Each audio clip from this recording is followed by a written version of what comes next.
Chennamsetty Ramachandraiah senior politician. రాష్ట్ర రాజకీయాల్లో పరిచయం అక్కర్లేని నేత. ఆయన ఏ పార్టీలో ఉన్నా కీలకంగా వ్యవహరిస్తారు.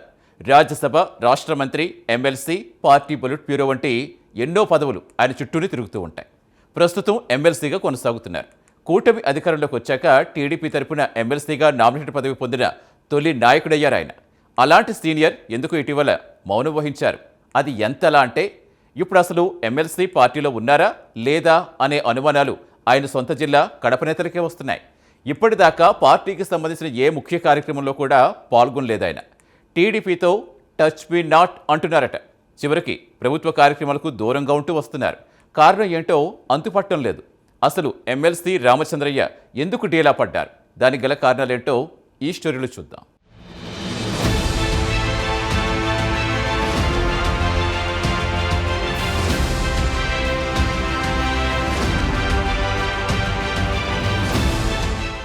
ఎమ్మెల్సీ సి రామచంద్రయ్య రాయలసీమలోని కడప జిల్లా రాజంపేటకు చెందినవారు. బలమైన బలిజ సామాజిక వర్గానికి చెందిన ఆయనను వరుసగా పదవులు వరుస్తున్నాయి. 1981లో రాజకీయాల్లోకి వచ్చినప్పటి నుంచి తెలుగుదేశం పార్టీలో చాలా కీలకంగా పనిచేశారాయన. ఆ తర్వాత 2008లో ప్రజారాజ్యంలో చేరి ఆ పార్టీని కాంగ్రెస్లో విలీనం చేయడంతో ఆయన కూడా కాంగ్రెస్ పార్టీలో చేరారు. కాంగ్రెస్ పార్టీ తరపున 2011లో ఎమ్మెల్సీగా ఎన్నికై మంత్రివర్గంలో కొనసాగారు. రాష్ట్ర విభజన తరువాత సిఆర్సి 2018లో వైసీపీలో చేరారు. అక్కడ ఆయన సీనియారిటీని గౌరవిస్తూ ఎమ్మెల్సీ ఇచ్చింది ఫ్యాన్ పార్టీ. కానీ అసెంబ్లీ ఎన్నికల సమయంలో వైసీపీ అధిష్టానం మీదే తీవ్ర ఆరోపణలు చేస్తూ తిరిగి టీడీపీకి దగ్గరయ్యారు.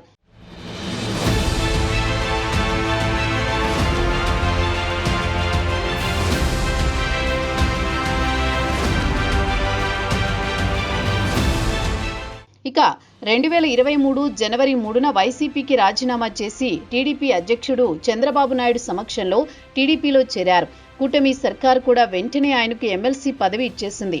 తాను రాజీనామా చేసిన పదవికే నోటిఫికేషన్ రావడంతో మరో ఆలోచన లేకుండా ఈసారి టీడీపీ తరపున అదే సీటు ఇచ్చేశారు.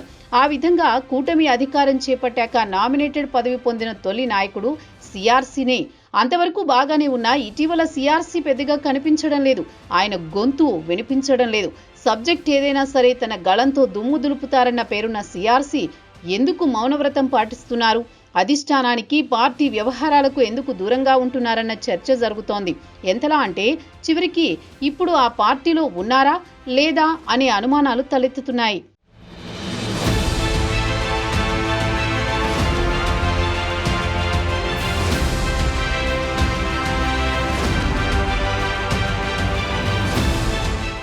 అయితే రాజకీయ సర్కిల్లో కొన్ని బలమైన కారణాలను కొందరు చూపుతున్నారు. తన కొడుక్కి కడప రైల్వే టికెట్ కావాలని ఎలక్షన్ టైంలో టీడీపీ అధిష్టానంపై ఒత్తిడి తెచ్చారట రామచంద్రయ్య.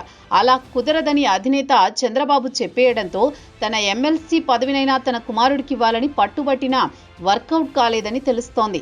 ఇక అప్పటి నుంచి కినుక వహించినట్టు సమాచారం. కానీ ఏ కొడుకునైతే రాజకీయం నిలబెట్టడం కోసం పాకులాడి సీటు ప్రయత్నాలు చేశారో అదే కొడుకు కూటమి ప్రభుత్వం వచ్చిన కొద్ది రోజులకే చనిపోయారని, ఆ తర్వాత ఆయన డీలా పడినట్టు కనిపిస్తోందని అంటున్నారు.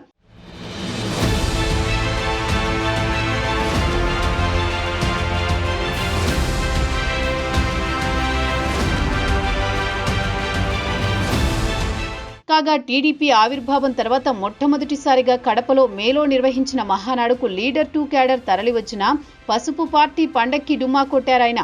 అప్పుడే దీనిపై పెద్ద చర్చ జరిగింది. అంతేకాదు అధికారం చేపట్టిన 16 నెలల కాలంలో ఇప్పటికీ 3 సార్లు సీఎం చంద్రబాబు కడప జిల్లాలో పర్యటించారు. మంత్రి లోకేష్ 2 రోజుల పాటు జిల్లాలోనే మకాం వేసి అధికారిక కార్యక్రమాల్లోనూ పాల్గొన్నారు. కానీ సిఆర్సీ నో అటెండెన్స్.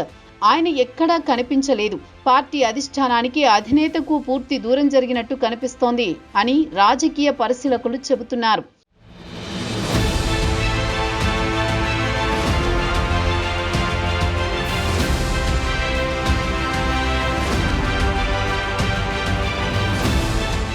ఇటీవల కాలంలో టీడీపీ అధినేత సీఎం చంద్రబాబును కూడా ఎక్కడా కలిసినట్టు కనిపించలేదని అంటున్నారు. ఈ వైఖరిపైనే పార్టీ శ్రేణులు విస్మయం వ్యక్తం చేస్తున్నాయి. టీడీపీ కార్యక్రమాలతో పాటు సీఎం పర్యటనలు, ప్రభుత్వ కార్యక్రమాలకు దూరంగా ఉంటున్నారు. తిరుమల తిరుపతి దేవస్థానంలో చేపట్టాల్సిన సంస్కరణలపై సీఎం చంద్రబాబు సీఆర్సీ బహిరంగ లేఖ రాసి వార్తల్లోకి వచ్చారు. పత్రికలకు కాలమ్స్ రాస్తూ ఉనికి చాటుకుంటున్నారు. కారణం ఏదైనా ఎమ్మెల్సీ సీఆర్సీ వ్యవహార తీరు టీడీపీ వర్గాల్లో చర్చనీయాంశమవుతోంది. ఇకనైనా చెన్నంశెట్టి రామచంద్రయ్య టీడీపీలో యాక్టివ్ అవుతారా, పార్టీ కార్యక్రమాల్లో చురుగ్గా పాల్గొంటారా లేదా అనేది వేచి చూడాలి.